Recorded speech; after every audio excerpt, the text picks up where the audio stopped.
Hello everyone. Hindustan times में छपे एक लेख के मुताबिक यूनेस्को हेरिटेज कमेटी ने ऑस्ट्रेलिया की ग्रेट बैरियर रीफ साइट को खतरे की श्रेणी से हटाकर गंभीर खतरे की श्रेणी में रख दिया है। कारण है कोरल ब्लीचिंग। ऑस्ट्रेलिया के उत्तर पूर्वी तट के समानांतर विश्व की सबसे बड़ी मूंगे की दीवार है। इसे ग्रेट बैरियर रीफ के नाम से जाना जाता है। यह लगभग 1400 मील लंबी है तथा 10 से 90 मील चौड़ी है। यह फेमस है अपने मूंगे की चट्टानों के लिए, जिन्हें कोरल रीफ्स कहा जाता है। हिंदी में प्रवाल भित्तियां। प्रवाल बेसिकली चूना प्रधान जीव होते हैं जिनके बाहर कठोर संरचना होती है और इस संरचना में इनके साथ मौजूद होते हैं रंगीन शैवाल जूज़ैंथली। समुद्रों में प्रवाल बहुत इंपॉर्टेंट होते हैं क्योंकि ये समुद्री जीवों के घर होते हैं।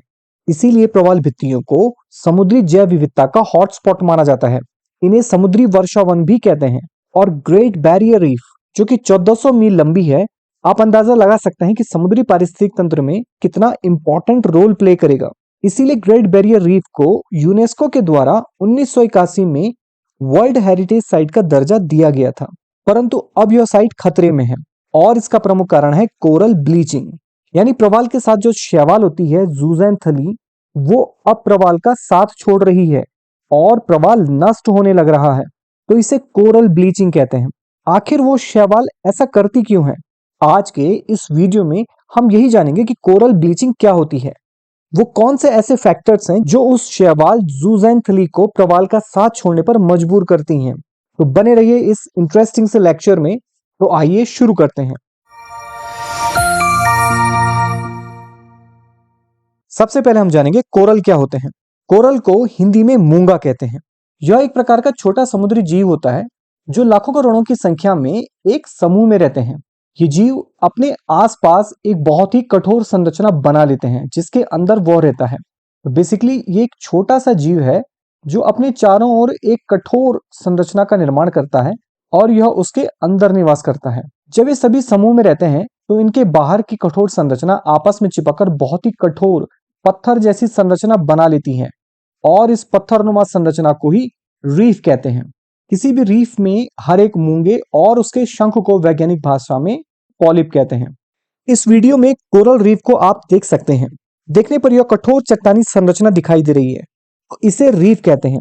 और इस रीफ में हर एक कोरल और उसके शंख को पॉलिप कहते हैं।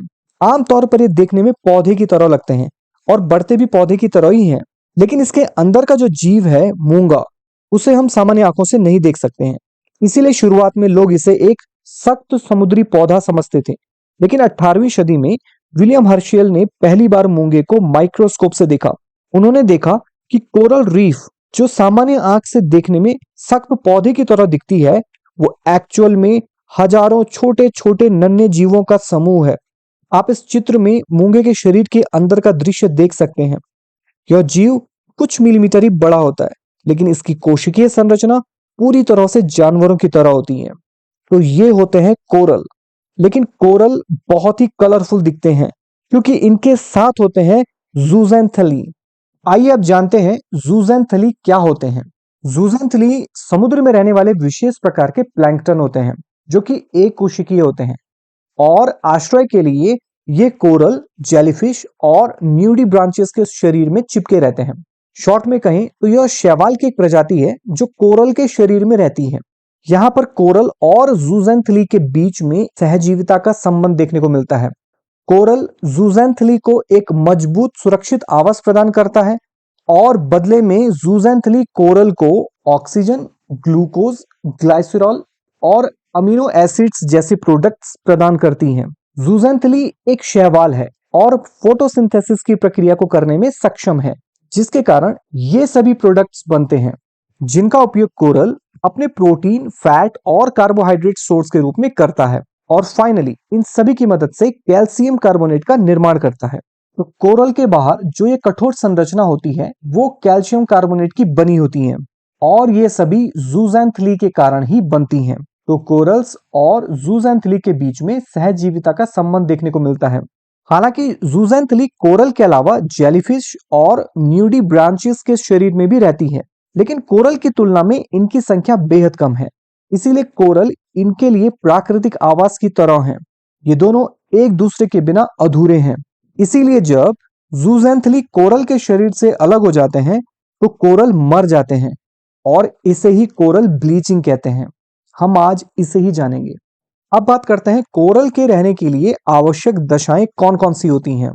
देखिए, जितने भी कोरल रीफ्स हैं वो उष्ण कटिबंधीय या उपोष्ण कटिबंधीय समुद्रों में मिलते हैं, जहां पर तापमान 20 से 21 डिग्री सेंटीग्रेड के आसपास देखने को मिलता है।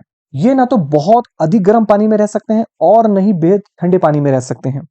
इसीलिए विश्व के सर्वाधिक प्रवाल हिंद प्रशांत क्षेत्र में देखने को मिलते हैं। ये वो क्षेत्र है जहां पर सर्वाधिक मात्रा में प्रवाल की संख्या देखने को मिलती है। विश्व में पाए जाने वाले कुल प्रवाल का 30% दक्षिण पूर्वी एशियाई क्षेत्रों में देखने को मिलता है। यहाँ प्रवाल दक्षिणी फिलीपीन से लेकर पूर्वी इंडोनेशिया और पश्चिमी न्यूगिनी के क्षेत्र में पाए जाते हैं।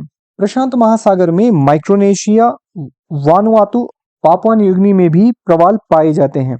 ऑस्ट्रेलिया के उत्तर पूर्वी तट पर स्थित ग्रेट बैरियर रीफ दुनिया की सबसे बड़ी और अवरोधक प्रवाल भित्ति है। भारत में मन्नार की खाड़ी, लक्षद्वीप और अंडमान निकोबार द्वीप समूह में भी प्रवाल पाए जाते हैं। तो इस प्रकार प्रवाल उष्ण कटिबंधीय क्षेत्रों में ही देखने को मिलते हैं। दूसरा है, कोरल रीफ बेहद कम गहराई पर छिछले समुद्रों में पाए जाते हैं, क्योंकि अधिक गहराई पर सूर्य का प्रकाश और ऑक्सीजन की कमी देखने को मिलती है।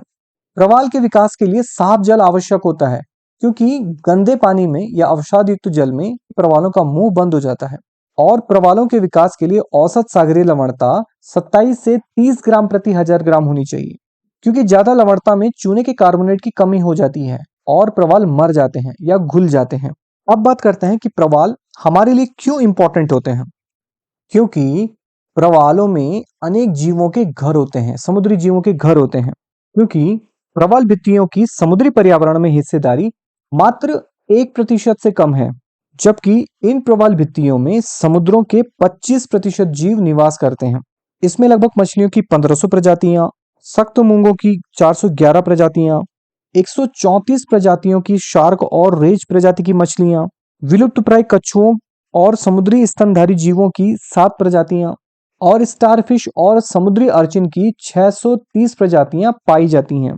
तो इसीलिए प्रवाल अनेक जीवों के घर होते हैं। प्रवालों का उपयोग अनेक दवाइयों में किया जाता है, जिसमें बहुत सी दर्द रोधक दवाइयों के अलावा इनका उपयोग मधुमेह, बवासीर और मूत्र रोगों के उपचार में भी किया जाता है। इनसे विभिन्न प्रकार की पेंसिल्स, टाइल्स और श्रृंगार के सामान बनाए जाते हैं और ये टूरिज्म के पॉइंट ऑफ व्यू से भी बहुत इंपॉर्टेंट होते हैं, जिससे हमारी इनकम में वृद्धि होती है।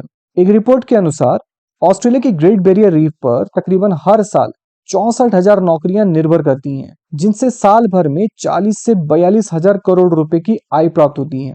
तो ये क्षेत्र पर्यटन के दृष्टिकोण से भी बहुत इंपॉर्टेंट होते हैं। तो कोरल हमारे लिए इतने इंपॉर्टेंट होते हैं, लेकिन अब इन कोरल्स पे खतरा मंडरा रहा है। जूजेंथली कोरल्स का साथ छोड़ रहे हैं। आखिर क्यों? आइए जानते हैं कि कोरल ब्लीचिंग क्या होती है। देखिए, जब किसी कारणवश प्रवालों पर तनाव बढ़ता है, प्रवाल अपने उत्तकों में रहने वाले शैवाल जूजेंथली को छोड़ देते हैं, जिस कारण प्रवाल सफेद रंग के हो जाते हैं और प्रवालों के सफेद होने की घटना को ही कोरल ब्लीचिंग कहते हैं। आप इस चित्र में देख सकते हैं कि कोरल्स व्हाइट कलर के हो गए हैं, यानी कि इन कोरल्स ने जूजेंथली को अपने से निष्कासित कर दिया है, जिसके कारण ये कोरल्स अब व्हाइट हो गए हैं। तो इसे ही कोरल ब्लीचिंग कहते हैं। अब सवाल ये उठता है कि प्रवालों पर तनाव क्यों बढ़ता है, क्यों वे जूजेंथली को निष्कासित कर देते हैं। आइए समझते हैं कोरल ब्लीचिंग के क्या कारण हैं। सबसे पहला कारण है तापमान में परिवर्तन। जैसा कि अभी आपने जाना कि कोरल के विकास के लिए आवश्यक तापमान 20 से 21 डिग्री सेंटीग्रेड चाहिए होता है। तो यदि तापमान में वृद्धि होती है, जैसे कि ग्लोबल वार्मिंग के कारण यह संभव है, तो कोरल ब्लीचिंग की घटना सामने आती है। क्योंकि तापमान में वृद्धि से प्रकाश संश्लेषण की प्रक्रिया रुक जाती है, जिससे कार्बन डाइऑक्साइड शुगर में कन्वर्ट हो जाती है और इसके कारण जूजेंथली की मृत्यु हो जाती है। और प्रवाल अपने आप को सुरक्षित रखने के लिए जूजेंथली को अपने शरीर से अलग कर देते हैं और जूजेंथली के अभाव में प्रवाल भूख से मर जाते हैं। हालांकि जनवरी 2010 में फ्लोरिडा में कम तापमान के कारण भी कोरल ब्लीचिंग की घटना देखी गई है, जिसमें समुद्री तापमान में 6.5 डिग्री सेंटीग्रेड की गिरावट आई थी। तो तापमान में परिवर्तन के कारण कोरल ब्लीचिंग होती है। दूसरा कारण है उष्ण कटिबंधीय चक्रवात के कारण। देखिए, उष्ण कटिबंधीय क्षेत्र में उत्पन्न होने वाले चक्रवातों से भी कोरल को नुकसान होता है।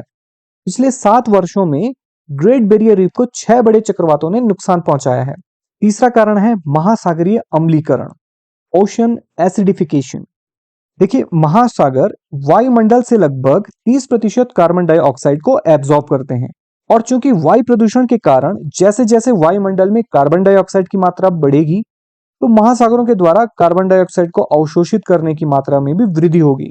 और समुद्री जल में कार्बन डाइऑक्साइड की मात्रा बढ़ने से पानी में हाइड्रोजन आयंस की मात्रा में वृद्धि होने लगेगी, जिसके कारण कार्बोनेट आयंस की मात्रा कम होने लगती है। और चूंकि कोरल्स की बाहरी कठोर संरचना कैल्शियम कार्बोनेट की बनी होती है, इसीलिए कार्बोनेट आयंस की कमी के कारण कोरल्स की संरचना कमजोर होने लगेगी और प्रवाल खुलने शुरू हो जाएंगे। तो इस प्रकार महासागरीय अम्लीकरण से प्रवाल नष्ट होने लगते हैं। नेक्स्ट कारण है इसमें अल नीनो प्रभाव। देखो, अल नीनो के कारण प्रशांत महासागर में एक विपरीत गर्म धारा बहती है, जिसके कारण महासागरों का तापमान काफी बढ़ जाता है, और तापमान बढ़ने के कारण कोरल ब्लीचिंग की घटना सामने आती है। इस चित्र में जो रेड कलर का पोर्शन है वो अल नीनो की गर्म जल धारा को प्रदर्शित कर रहा है, और इसके कारण कोरल ब्लीचिंग की घटना भी देखने को मिलती है। तो इन सभी फैक्टर्स के कारण कोरल ब्लीचिंग की घटना होती है। तो चूंकि कोरल्स हमारे लिए बहुत इंपॉर्टेंट होते हैं, इसीलिए इनको बचाने का प्रयास हमें करना चाहिए। तो आइए अब बात करते हैं उन पॉइंट्स की ओर जिसमें बताया गया है कि कोरल रीफ को बचाने के लिए हम क्या क्या कर सकते हैं। पहला पॉइंट है ग्लोबल वार्मिंग के प्रभाव को कम करना। यही कारण सबसे इंपॉर्टेंट है, क्योंकि जैसे जैसे तापमान में वृद्धि होती जाएगी, डेफिनेटली कोरल ब्लीचिंग की घटना बढ़ती चली जाएगी।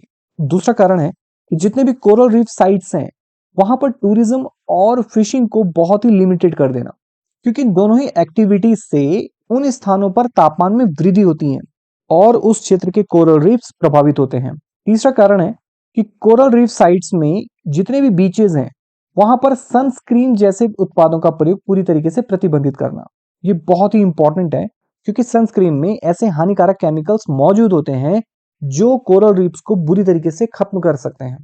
इसके सब्स्टिट्यूट के तौर पे हम ये कर सकते हैं कि भी हर्बल बेस्ड प्रोडक्ट्स हैं सनस्क्रीन के, वो यूज करें, क्योंकि सनस्क्रीन लगाने के बाद जब लोग समुद्रों में नहाने जाते हैं तो उनके शरीर से वो क्रीम निकल करके पानी में घुल जाती है और वहां के कोरल को प्रभावित करती है। चौथा कारक है कि कोरल रीफ साइट्स में आजीविका के वैकल्पिक साधनों को बढ़ावा देना, क्योंकि जैसा भी हमने देखा कि कोरल रीफ साइट्स में टूरिस्ट बहुत अधिक आते हैं, जिसके कारण टूरिज्म पर जुड़े व्यवसाय वहां पर ज्यादा देखने को मिलते हैं। तो इसके सब्स्टिट्यूट के तौर पर हमें दूसरे अल्टरनेटिव ऑप्शंस को क्रिएट करना चाहिए। नेक्स्ट रीजन है कि समुद्र में तेल और रसायनों का रिसाव नहीं होने देना। देखिए, ये घटना मैन मेड डिजास्टर के अंतर्गत आती है, क्योंकि प्राकृतिक तेल एक बहुत अधिक गहराई पर मौजूद होता है, जिसे मनुष्य अपनी मशीनों से बाहर निकालता है। लेकिन कभी कभी कुछ ऐसी दुर्घटनाएं हो जाती हैं जिसके कारण तेल का रिसाव समुद्र में बड़े स्तर पर होने लगता है। और चूंकि आप जानते हैं कि तेल का घनत्व पानी से कम होता है, इसीलिए वो समुद्र की सरफेस पर तैरने लगता है, और यदि दुर्भाग्यवश ऐसा हो गया तो वो सूर्य से आने वाली गर्मी को पानी के भीतर जाने से रोक देगा, जिसके कारण नीचे के जो प्लैंक्टन्स हैं उनमें फोटोसिंथेसिस की प्रोसेस काफी हद तक प्रभावित हो जाती है। और चूंकि तेल की मौजूदगी लंबे समय तक बनी रहती है, तो लंबे समय तक फोटोसिंथेसिस न हो पाने के कारण कोरल्स और इस प्रकार के अन्य जीव मरने लगते हैं। तो इस पर भी हमें ध्यान देने की बहुत अधिक आवश्यकता है। और फाइनली, शिक्षा के माध्यम से जागरूकता फैलाना। यही फिलहाल एकमात्र ऐसा प्रयास है जिसे आप और हम सभी लोगों तक फैला सकते हैं, लोगों को जागरूक बना सकते हैं कि कोरल्स हमारे लिए कितने इंपॉर्टेंट हैं और उन पर कितना बड़ा खतरा मंडरा रहा है। और यदि कोरल्स नष्ट हो गए तो समुद्री पारिस्थितिक तंत्र बुरी तरीके से प्रभावित हो जाएगा, क्योंकि समुद्रों के 25% से अधिक जीव इन कोरल्स पे ही डिपेंडेंट हैं, और यदि उनके आवास नष्ट हो गए तो ये जीव भी धीरे धीरे या बहुत तेजी से विलुप्त हो जाएंगे। तो इस प्रकार जागरूकता से हम कोरल ब्लीचिंग की घटना को कम करने में योगदान दे सकते हैं। तो ये था आज का टॉपिक, जिसमें हमने जाना कोरल रीफ और कोरल ब्लीचिंग की घटना के बारे में। मिलते हैं अगले वीडियो में नेक्स्ट टॉपिक के साथ। तब तक के लिए वर्क हार्ड बट जॉयफुली।